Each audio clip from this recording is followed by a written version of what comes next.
Sasa tunaona si kila mtu miongoni mwetu who believed in baba.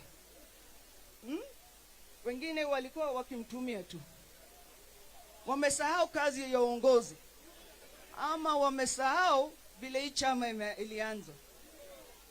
Wacha niwakumbushe. 2007 nchi iliwaka. Ni ODM ndio ilisimama na watu.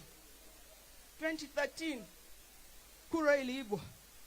ODM, si ni sisi tulitoka hapa maandamano? Ni akina nani? 2017 ndio ilikuwa mbaya. Si ni sisi tulitoka maandamano? Tulienda hapa town. Tulilamba lami. Si ni sisi? Wakati wa swearing in, mlikuwa hamko? Kuna wale wengine wanaongea sasa, sikuwaona siku hiyo. 2022 pia tena tulitoka maandamano. Ni sisi ama si sisi?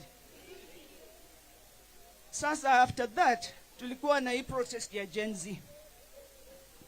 Baba alitoka juu nchi ilikuwa naenda vibaya.